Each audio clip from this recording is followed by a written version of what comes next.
turn lanes so they can roll out into those without stopping and have an approach.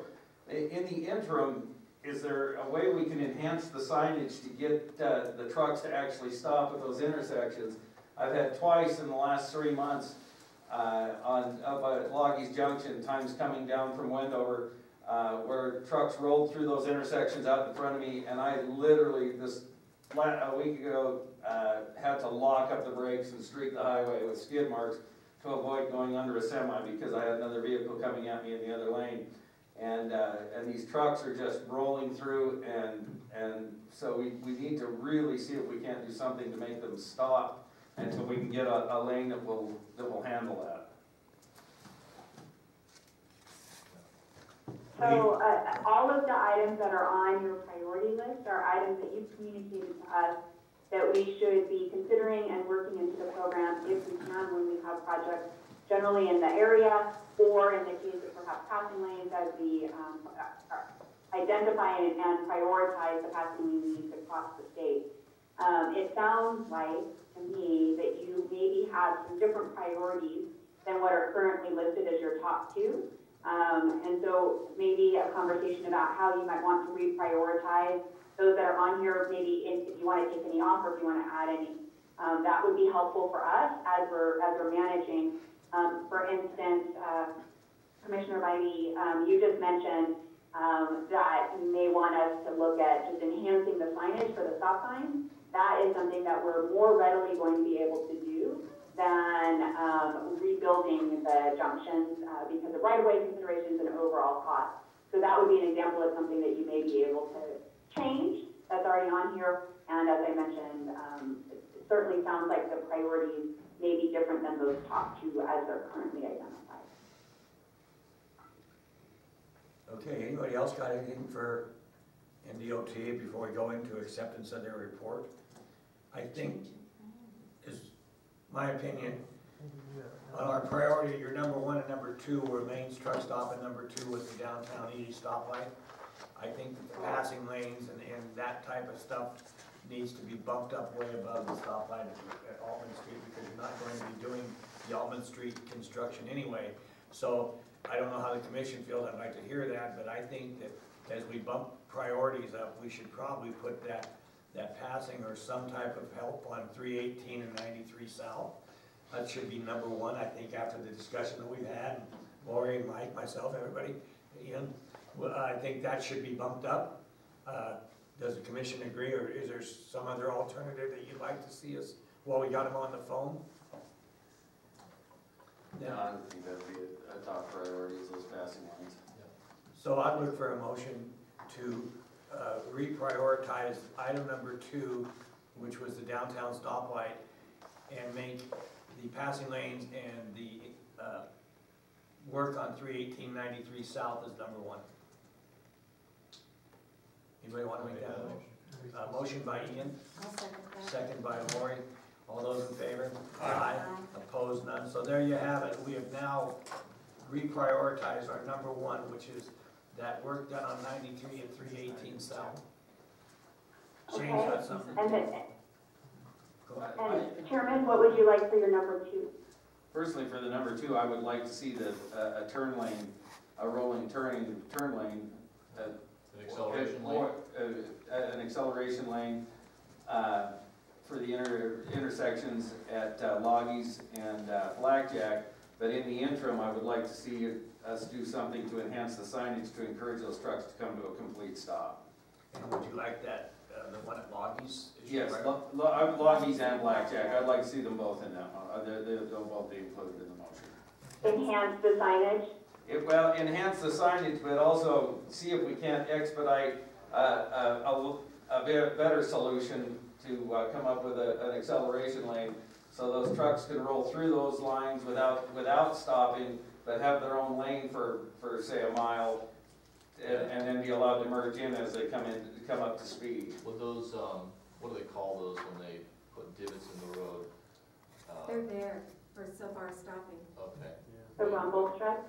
Yeah. So may I recommend that we do enhanced signage at the Loggy's and Blackjack junctions as the number two, and then maybe it's the number three, we look at the acceleration lane solution or the overall junction, just because that is going to be a longer term project if we're able to do it. I understand there's some concerns with right-of-way purchases, and so it's more costly to do that, and I want to make sure that we don't reprioritize that over some of the other items and efforts that I know that you want for, and perhaps even in the city of Ely. So perhaps number two, if it was enhance the signage, and then we can continue to work on and look at and explore what longer term solutions would be, but they would truly be longer term, and I don't want to lose that first part. Yeah, I'm fine with doing that in two pieces like that. So that's 2 and 3. So Shane has made a motion to put the signage up for Blackjack and Loggies. That's number 2. And number 3 would be down the road for the enhancement of the lanes, right? The lanes, yes. Okay, so that's your motion, Shane? Yes, it is. Okay, Shane has made a motion. Ian has made the second. Any further discussion? All those in favor? Aye. Opposed? None? That's unanimous. Okay, now we're going to get back. Is there anything else the state would like to pass on to the board right now before we accept your reports and move on with our agenda? Is there anything else? That was all I had for you, Commissioner. Lee, you got anything? I guess he's not on. Okay. No, Commissioner, I'm fine, thank you. Okay. All right, I'll look for a motion to accept the NDOT reports and presentation and or approval of additional comments and or edits as requested by the commission. That's what we did. Yeah, I think Yeah, we pretty so I much just took care of that, so. Call for a vote. Did that That's vote? what I think we already took all the We action took it all, so, all necessary. right. Well, thank you very much for your input, and if I got on your testy, it's probably because I had to. But anyway, I appreciate you guys a lot. Thank you very much. Thank you. Thank you. Okay, we'll stay on item number 2. It's at 9 o'clock also, it's a public hearing.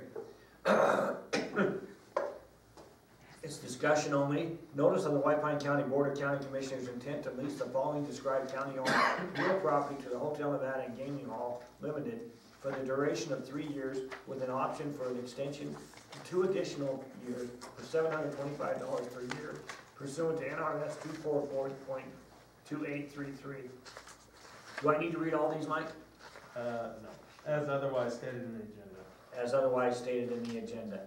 Mr. Chairman, I'm gonna abstain from 1, 2, and 3 under B. Okay. Travis will be abstaining from this on the billboards. So we have Mike or Brian, do you want to give us a little update on what the lease is all about? Yeah, so you guys approved one last year for the other lease area. They're both depicted in the map. I think you see this in the agreement. So when it was presented to our office, it was just for lease area number 2 for whatever reason. I'd be speculating to tell you why. I think there was an idea that the Hotel Nevada and the Prospector were going to split or not have the same agreement or not have them all in the same agreement for the first time in 10 years. So only lease area number 2 got approved. Well, the Prospectors continued to occupy that sign, and thinking that they had signed an agreement to lease both, and they hadn't. So this is just basically to clean it up. The agreement itself is going to be backdated to last year's, so that way the 2 lease terms for the 2 different areas will terminate at the same time. To do this type of lease, where you don't have to have an appraisal and all that stuff, requires these formalities. So it has to be published in the paper once, you have to lay out what the meets and bounds are. There needs to be a resolution saying it's in the best interest of the county to do that. And then we can approve a 3+2 lease for anything under 25,000 square feet, so. Any questions by anybody on this? This is a public hearing, so if there's any public comment, anybody wants to comment on the possible lease of these billboards, you're welcome to do so. Anybody on the phone? None? Anybody in the audience? Okay, so we will move on to, let's see, go ahead. That was the public hearing. No other comments on that, so we're going to move to item 2 on page 3. It's a discussion for possible action approval of resolution 2020-68, a resolution of White Pine County Board of County Commissioners declaring its intent to lease certain county-owned real property known as Billboard Lease Area Number 1 pursuant to NRS 244.2833.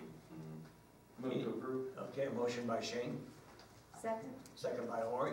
Any further discussion? All those in favor? Aye. Opposed? None? Passed unanimous, and with one abstention, Travis abstains. Item 3 is discussion for possible action, the approval of a lease agreement between White Pine County and the Hotel Nevada and Gaming Hall Limited for the lease of a billboard lease area number 1 for the duration of 3 years with an option for an extension of 2 additional years for $725 pursuant to NRS 244.2833. Move to approve. Motion by Shane, Second. second by Lori. Any further discussion? All those in favor? Aye. Aye. Opposed? None? Passed unanimous? Okay, we'll stay on page 3. We're just a little behind, but we're good. One extension on that last one. Oh yeah, excuse me. We have 4 yeas and 1 abstention. Travis abstains. Please, George, you got something? Was it- Why the abstention? I do business with Yesco. Thank you. Okay, that answered that. Okay, we're at the 9:30, item C on page 3. It's a UNR cooperative extension. It's discussion only. This is an update from Ivory Lyles, PhD, Director of Extension on Extension Services in White Pine County. Mr. Lyles, would you please come forward?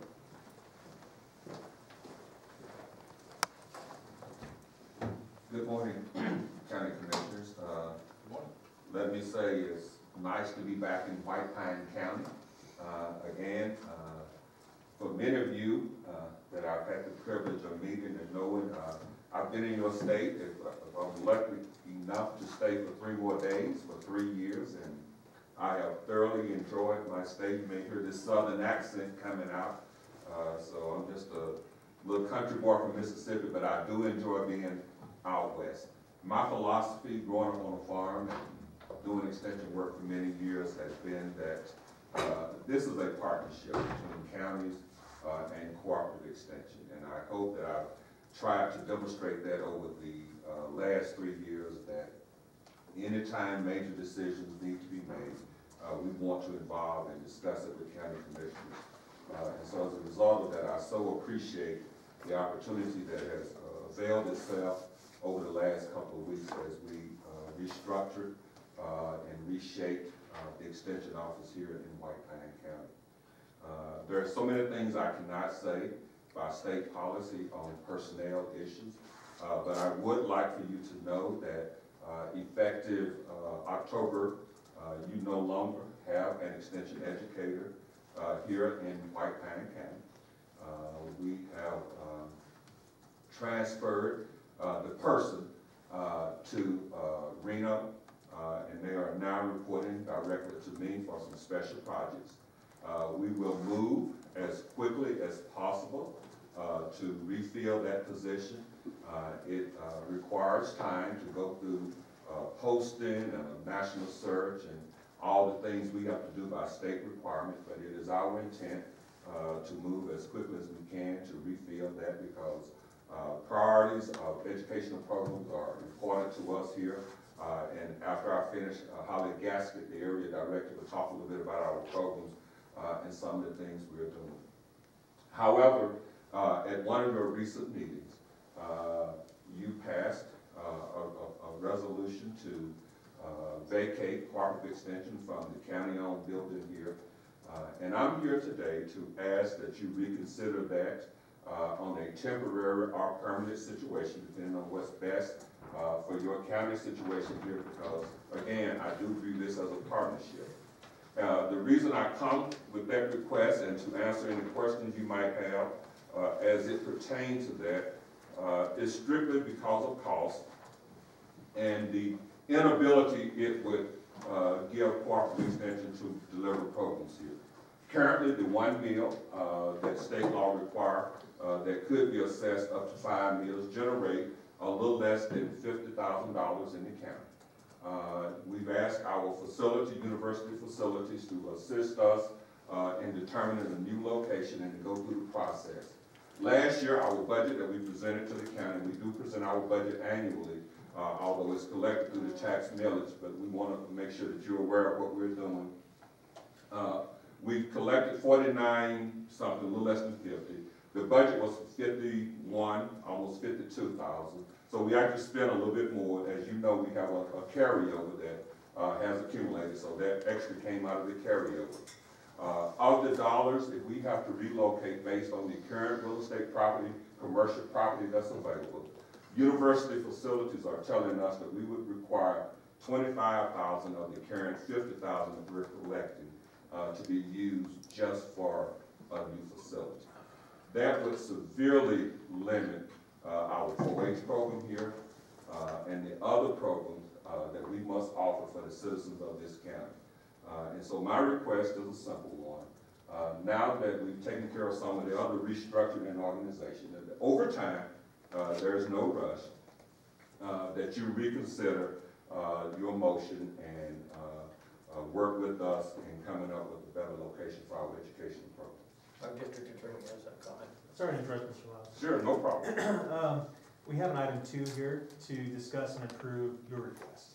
And so on this item, the update, if we can avoid discussing the reconsideration on this item, and then I'm going to ask for a break in the litigation session. We'll come back in for your second item for the request, and then they can have the back and forth and ask you about your request and some of the concerns.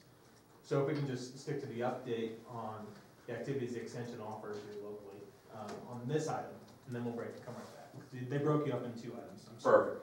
With that, then I would call the area director, Holly Gaskett, and then we'll be happy to answer any programmatic questions that you might have. Mr. Richard, I think that it also might be appropriate that after Holly finishes that we listen to our 2 educators that are 4-H people that are here too. We're good with that, Mike? Mm-hmm. Okay, we'll listen to Holly now, Dee Dee and unless they want to talk about the use of the rooms here, then we'll save those comments for the second. okay, go ahead, Holly, and we'll. Okay, great. Sorry. No problem. Hello, Holly Gadsby for the record. I believe that you were provided with our report that was sent out. I'm just going to quickly run over what happened in the last year in White Pine County. As you know, we have a strong 4-H program going on here, and they do provide community service. We have grade 8 to 12 youth that have an ambassador program that they go out and work with local community groups and do things. During the COVID lockdown, we had youth make 150 masks that were delivered to the hospital and the health clinic and the care center. And we encourage our youth to grow and develop and be part of the community and be strong citizens. So within the program, between the after-school program and the different clubs that we have going, we have impacted about 200 youth in your community with 25 volunteers, and of course 4-H is really centered on having volunteers help and work that out. During the fair, we had 145 projects entered in a wide range of activities. We have youth Clover Buds activities where 30 children of ages 5 to 8 have activities going on, and a partnership for an after-school program with the Girls and Boys Club, serving 60 youth from 5 to 14. So as you know, we're busy, and a lot of those activities happen right here in this room, so it keeps things going. We also want to emphasize that we bring in educational information. This is research-based information, that we grow those youth to be stronger, but we also bring them high-level information for them to learn. And the agriculture information was really tied to the youth program in this last year, where there was a meat quality and carcass grading, livestock feeding and nutrition type of workshop that went on. We had 50 youth attend that and 24 adults, and with 4 expert presenters brought in. And we've done several other different types of programs in your county. The last page provides the funding. What is the circle itself, the pie chart is county, state, and federal revenue, all brought together to make things happen here in White Pine. And then the summary on the side is really what Dr. Lyles presented to you, the carry-in, the revenue, and the expenses. So if you have any questions on the programming in the last year, I do want to tell you that I will be working personally, as well as our Sarah Chivilchek, We'll be working with the staff here on the ground while you don't have an extension educator. We have monthly meetings. They contact us anytime they have any questions, so we will be providing strong support for your office in the meantime. Do you have any other questions? Anyone? Okay, if you want, Judy and Pete, you guys want to comment, or do you want to wait till after we come back from litigation? I can go ahead and wait. I think we're here both just in support of Dr. Lyles and Holly, as the locals that are actually here. We're more volunteer. So, just to answer any questions you may have after any of that but we're here mostly in support of the university, so. Okay, then we'll let you come back up, okay, come ahead, Pete. I would also like to mention, Holly didn't mention this, but Cooperative Extension also puts on the Cattleman's Update every year in January. As you all know, we eat, and so you probably eat beef. And our cattlemen are important to us. And this is where they get their most updated information on diseases, feeding, breeding, all those kinds of things. And so I'd just like to mention that too. Thank you for your comment. At this time, we're gonna take a break, a 5-minute break to go into litigation with our attorney, and then we'll come back and we'll work on item number 2. So, allow us that. Okay.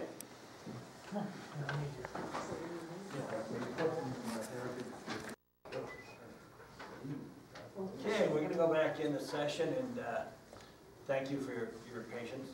The first thing we want to do is we really want to express our gratitude to Cooperative Extension, and you're coming forward to White Pine County to kind of keep us abreast of what's going on and allow us the opportunity to maybe work out a solution. So with that, the commission as an entire board thanks you very, very much, and we look forward to possibly working with you. Before we move on, the district attorney has a letter from the library board, which governs this. They are an advisory board on this building. Of course, the building belongs to the county, but Thank you. the library board has a letter. All right, so this is important because this letter summarizes how we got here today, okay? It says that the library board, this is from Laura Romero, the library director, summarizing the library board's meeting. At the Library Board of Trustees October 13th meeting, the UNR Cooperative Extension vacating county library space was discussed. COVID-19 has changed the way the county library can serve the public. The library has had to eliminate the use of 3 public computer stations to be in compliance with social distancing. The demand for the 2 available study rooms has doubled due to the homeschooling, students using internet for schooling, college students, and Zoom meetings and job interviews. The additional space would allow the county library the space to set up a mini computer lab for individuals to come complete self-paced courses and coding classes the library has to offer. This would allow individuals to improve their job skills for the job force. At the current time, we don't have the adequate space in a quiet setting to set up the laptops for this purpose, so it hasn't been promoted. The county library has everything it needs to expand these services except the space. The county library staff will continue to work with the UNR Cooperative Extension staff on future projects. It was a consensus of the trustees this change could bring great opportunities for both agencies. So that kind of just summarized the issue of the space and why that space is really important for our community, especially right now. And then you'll have to balance that with the services that UNR is offering to our community, which is amazing as well. So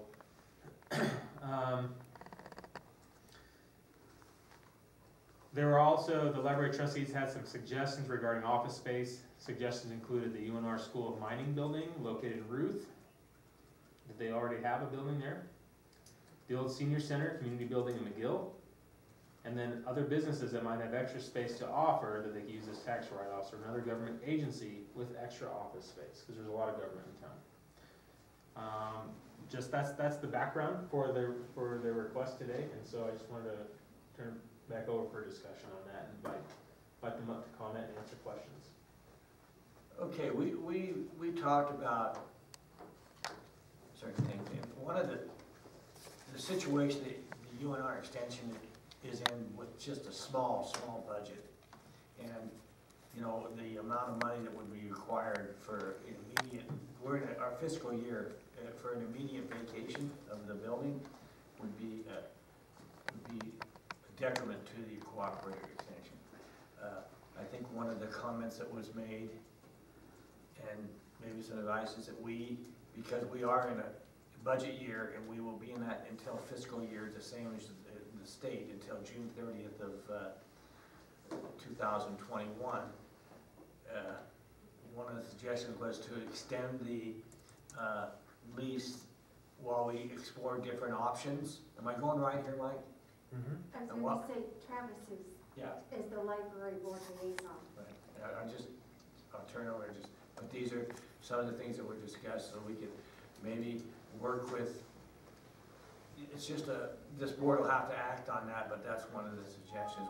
We also have a library board, and that Travis will mention that as well, but we really want to work with cooperative extension because we know how vital it is, but there's going to be some different options that might be available during the budget time, which would be prior to June 30th. Travis wants to say something first. Yeah, more to what just Richard said, we would like extend the lease to the end of the fiscal year, and then during our budgets, March and April, there's several options we can look at. You know, long-term lease or subsidizing putting more money from our budget into another space for you, et cetera, and, you know, doing it this way, March, April, you know, there won't be a shock to anyone, budgetary-wise, and we have quite a few options, and we'll know more what coronavirus is gonna do and how our courthouse is coming and all those type of things. So I think that's the best approach, and in the meantime, work with the DA's office just to have a bit of a temporary lease spelled out, since we never had anything in writing on these office spaces. Oh, I simply rose to say thank you to the county commissioners for your openness and your willingness to work with us and keep the program moving forward, and whether it's whatever official action you take to extend it, and after the end of those months to look at how do we move forward in a partnership, because I think it's best for both organizations. So I can't imagine a more cooperative group to work with, and my mother taught me a long time ago that say thank you when you're in agreement with someone. So whatever action you take, I feel like we're in good hands. And Dr. Lyles, I didn't want to diminish in any way a search for, you know, the need for possibly a new cooperator, and in the meantime, we'll work together. I will go ahead and second Travis's, I think that was that a motion? Yeah, motion Travis? to extend to the end of the fiscal year with that a temporary lease and reasonable time gets put together, and then during budgets, we look at putting a long-term lease in place, or buying another building for them, and, you know, putting funds, giving them additional funding, or, you know, et cetera, et cetera. So thank you. So to clarify, the motion is to extend the occupancy of the co-op here in the library to the end of the fiscal year, which is June 30th, at no charge per month, but we do have to put a lease in place, so there's some controls for liability purposes. And the only thing you said that bothers me, when I bring you and the university attorney together. Oh, yeah. That was a joke. That was a joke. I'm sorry. Now, trees will die. I'm sorry. No one dislikes attorneys more than me. Sometimes I forget my humor may not go over too well. So that would be the motion. Okay, we have a motion by Travis and a second by Lori. And is there any further discussion on this item? Nothing being said, I'll call for the vote. All those in favor? Aye. Opposed? None? Passed unanimous. So thank you very much, Mr. Lyles. Thank you too, Lori. Yeah, Dr. And my last comment, Lori, as always, and it was before my time, but in all of our searches, we try to have at least one county commissioner involved in that process. And we will continue that commitment. So one of you guys will be asked, or young ladies, will be asked to serve in that search when we get that process started. Again, thank you so much for everything. Thank you. Dee, did you and Pete, before we close out on this item, did you guys have anything else to add? No, I think I'm satisfied. I appreciate your willingness to work with us and realize the importance of this program and the help that we need from this county. So, thank you. All right. Thank you. Safe We're a travels. little past 10, but we have a request. Lori has an item, and Dr. Coons, Do you want me to talk about what we want?